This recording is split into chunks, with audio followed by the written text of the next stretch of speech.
Are you feeling overwhelmed by the constant stream of social media notifications and messages, and finding it hard to stay focused on your goals and aspirations? As a young man, you are at a critical point in your life where you're starting to make important decisions about your future, and social media is undoubtedly a major distraction from these important priorities, bro. In this video, we're going to be exploring ways in which social media can be both a blessing and a curse for young men like yourself. And I'll share some practical tips and strategies for how to use social media in a way that supports your personal and professional growth. So if you're ready to take your life to the next level, bro, and actually achieve your dreams, I'd advise you keep watching. Now, I remember going out for a meal with my mates just before Christmas a couple of years ago and feeling so excited to catch up and have some decent food with the boys, as it had been such a long time since we last met. But pretty much as soon as we sat down, I very quickly noticed how everyone was on their phones, scrolling through social media and watching shitty short form content. And I remember sitting there and not really saying anything for a second, just to kind of try and really take in what exactly was happening at that moment. I really just couldn't believe that this is what life was becoming. It was like everyone had seemingly forgot how to focus on staying in the present moment for even just a minute to communicate with each other properly. Anyway, I had enough of sitting in silence, and I tried to start a bit of a conversation, but to be honest with you, I wasn't entirely kind of happy with the engagement that I'd received back. I mean, yeah, we'd speak for a bit and it would all be good fun, but then literally 5 minutes later, everyone would be back on their phones and doing the same thing again. And this cycle would just kind of repeat itself throughout the whole night. Now, as you can imagine, this did my head in. I'm not going to lie, it did actually do my head in. I felt so disappointed and frustrated. And actually, I'm not going to lie, I actually felt a little bit hurt as well. I had been looking forward to this meal for weeks. And honestly, the truth is, I just felt like everybody was more interested in their screens rather than spending the time actually communicating with each other. And as I sat there, sort of just watching my friends ignore each other, I started to really think about how technology was changing the way that we interact and connect with one another.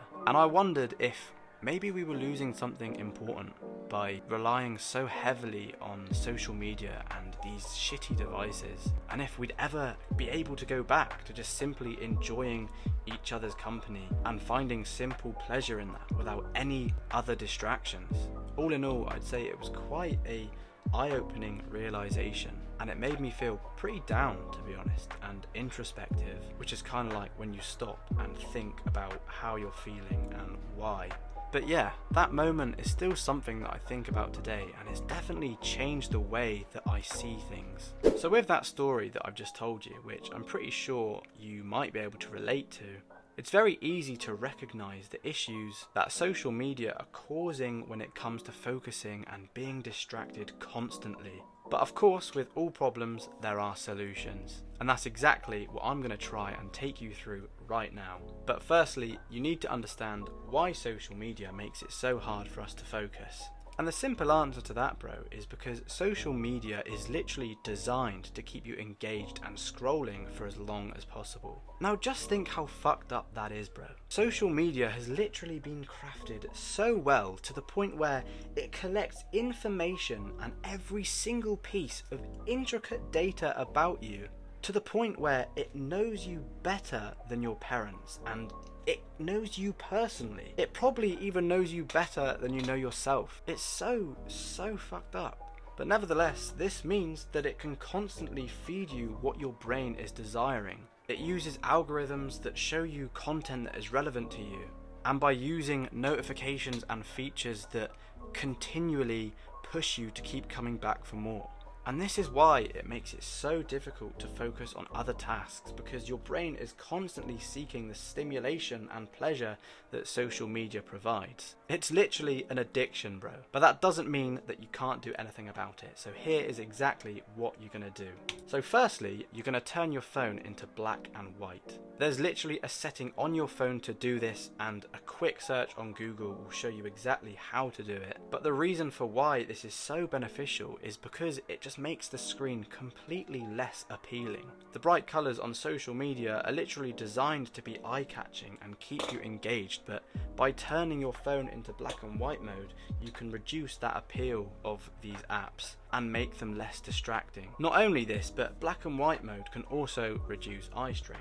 So it's pretty much a win-win. Honestly, you have to give it a go. Like, as soon as you wake up in the morning and you instantly go over to your phone, like you always do, to check your social media apps, and then you very quickly notice that it's now in black and white because you changed it the night before, you'll very, very quickly lose interest in it. I guarantee it. Right, so some other things you can do to stop getting distracted by social media, which might sound obvious, are things like turning off all of your notifications, unfollowing accounts that provide you with absolutely no value to your life, and keeping your phone in an entirely different room to where you're supposed to be working and studying. To be honest, I think unfollowing accounts that provide you with absolute bullshit is a must, because at the end of the day, you are literally a product of the information that you consume, and I've said that on this channel multiple times. Just think, if you're constantly absorbing information from news sources, it's no wonder why you might be having negative thoughts, is it? I mean, how often does the news post something that makes you feel positive? Never. It literally never happens, man.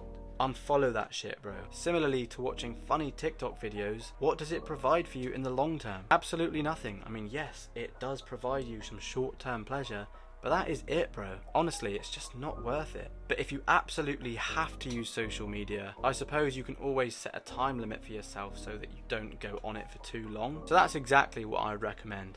And if you're going to set a time limit, I'd say start with giving yourself an hour maximum a day, and then slowly lower that amount until you're consuming absolutely zero shitty content whatsoever. And actually, I guarantee that the more you lower this limit, the more you'll realize how much you don't want to be absorbing all of this bullshit content anyway, and that's exactly what happened to me. Having said all of this, if used in the right way, social media can actually be very beneficial for you, particularly if you're using it as a producer and not a consumer, and they are the two key words in this whole video. There is an abundance of money to be made. There's connections and there's friendships to be made, there's things to learn. It can help you to follow topics that interest you, and it can be used to start and promote a business, which is obviously linked to making money. But honestly, the opportunities are endless. But you have to stop using it for pleasure, like 8 hours a day, bro. Like anything, it requires personal discipline to make sure you're using it appropriately and not letting it take over your entire life. For more videos on how you can improve your mindset, click on this video right here. Believe you can, and you are more than halfway there. Now fuck off.